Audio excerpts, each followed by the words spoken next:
Pasukan super elit Israel terjangkit penyakit menular.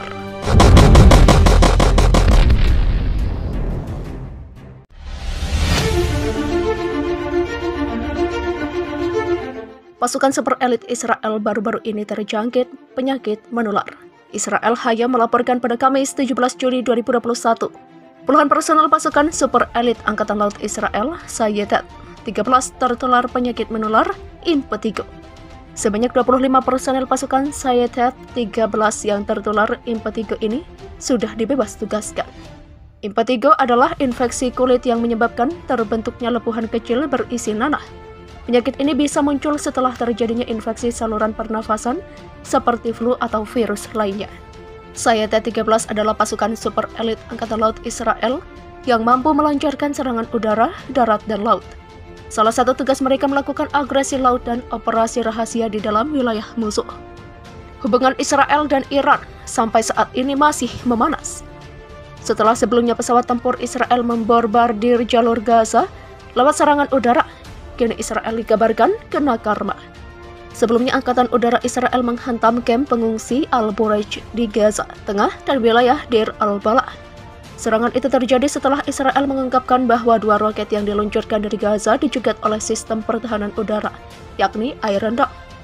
Kabar terbaru kini sekelompok tentara Israel dilaporkan terkena kanker saat mengoperasikan sistem pertahanan Iron Dome buatan Israel.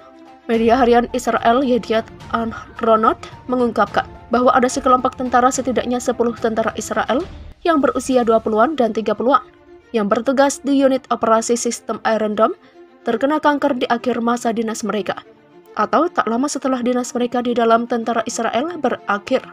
Mereka menyebut Iron Dome sebagai alat pencegat rudal jarak pendek alias Thruster. Sebagai informasi, Iron Dome merupakan sistem pertahanan Israel yang beroperasi di selatan untuk mencegat rudal dan roket jarak pendek yang ditembakkan oleh kelompok perlawanan Palestina dari Gaza. Menurut laporan media Middle East Eye, seorang pria berusia 31 tahun yang bernama Haimovich telah bekerja di Iron Dome setelah hampir 2 tahun bertugas di Angkatan Udara. Dan tepat pada usianya yang ke-22, ia menemui dokter dan diklaim telah mengidap tumor. Sebuah benjolan di leher seukuran bola pingpong duduk di arteri utama dan menyebabkan aliran darah yang terhenti. Saya menjelaskan kemoterapi dan radiasi, demikian ujar Haimovich. Sementara media Yediot Ahronot menyebutkan bahwa tentara Israel telah menuduh ada hubungan antara pekerjaan mereka untuk sistem pertahanan rudal dan penyakit mereka. Beberapa tentara dikabarkan telah mengajukan tuntutan hukum terhadap Kementerian Pertahanan Israel. Kendati demikian, militer Israel membantah ada hubungan antara layanan mereka di Iron Dome dan tertular kanker. Sebagaimana dikutip dari Anadolu Agency, mantan prajurit-prajurit Israel itu mengatakan unit radar Iron Dome melepaskan radiasi dan panas yang menyebabkan mereka mengidap kanker. Media itu juga menambahkan bahwa mereka akan menerbitkan artikel tentang 10 tentara yang menderita kanker saat bertugas. Media harian itu lantas menyebut salah satu tentara yang bernama Ran mengatakan bahwa 1 tahun setelah dibebaskan dari dinas militer, dia didiagnosis menderita kanker tulang. Yediot Ahronot menyoroti tentara Israel bersikeras bahwa data dan penelitiannya tentang penyakit tersebut menunjukkan bahwa kasus tersebut tidak luar biasa. Baru-baru ini tentara Israel mengatakan telah menyerahkan 2 baterai sistem pertahanan Iron Dome kepada tentara AS. Setelah beberapa hari dilakukan suntik vaksin COVID-19 dari BioNTech di negara Israel.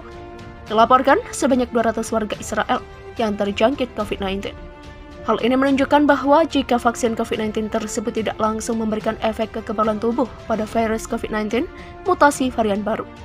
Dikutip dari Russian Today, jumlah mereka yang terjangkit COVID-19, meski yang telah menerima vaksin sejumlah 240 orang pada Sabtu 2 Januari 2021. Vaksin Pfizer-BioNTech yang diandalkan oleh otoritas kesehatan Israel tidak mengandung virus COVID-19 dan tidak dapat menginfeksi penerima vaksin. Tetapi dibutuhkan waktu bagi kode genetik di dalam vaksin tersebut untuk melatih sistem kekebalan tubuh guna mengenali dan menyerang penyakit. Vaksin buatan Amerika Serikat tersebut membutuhkan 2 dosis suntikan. Menurut penelitian, kekebalan terhadap COVID-19 hanya meningkat 8-10 hari setelah diberikan suntikan pertama dan akhirnya dapat meningkatkan kekebalan tubuh mencapai 50%. Suntikan kedua diberikan pada hari ke-21 setelah suntikan pertama dan hanya menunggu seminggu untuk mencapai kekebalan tubuh sebesar 95% setelah penyuntikan vaksin. Dan itu pun masih ada sekitar 5% kemungkinan tertular COVID-19, bahkan jika vaksinnya sudah berpotensi penuh. Berita tersebut mendesak warga agar tetap waspada dan secara menyeluruh melakukan tindakan pencegahan COVID-19 selama sebulan pasca penyuntikan vaksin pertama. Untuk diketahui, Israel telah memulai memberikan vaksin COVID-19 ke hampir 12% rakyatnya sejak 20 Desember 2020 hingga sekarang. Parlemen Israel akhirnya menyetujui pemerintahan koalisi baru Israel dipimpin Naftali Bennett pada Minggu 13 Juni waktu setempat. Ini menandai berakhirnya era kepemimpinan Benjamin Netanyahu selama 12 tahun terakhir.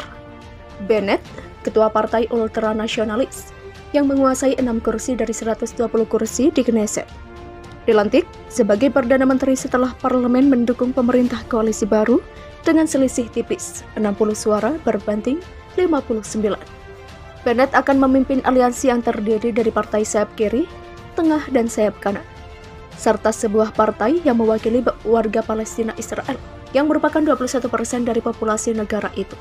Para pihak memiliki sedikit kesamaan selain dari keinginan untuk menggulingkan Netanyahu. Mereka bersatu untuk menyingkirkan Netanyahu. Di bawah perjanjian rotasi, Bennett akan menjabat sebagai Perdana Menteri selama 2 tahun. Setelah itu ia akan digantikan oleh pemimpin tengah Yair Lapid, otak di balik pemerintahan baru. Pengamat politik senior Al Jazeera, Marwan Bisara, menggambarkan peristiwa itu sebagai permusuhan keluarga, dengan mengatakan bahwa tidak ada perbedaan ideologis antara Perdana Menteri lama dan baru. Mereka pada dasarnya semua milik keluarga Zionis sayap kanan yang sama. Demikian kata Bisara merujuk pada Netanyahu dan Bennett.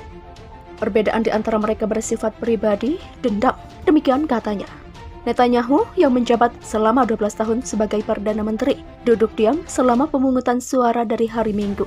Setelah pemerintahan baru disetujui, dia berdiri untuk meninggalkan ruangan, sebelum berbalik dan menjabat tangan Bennett.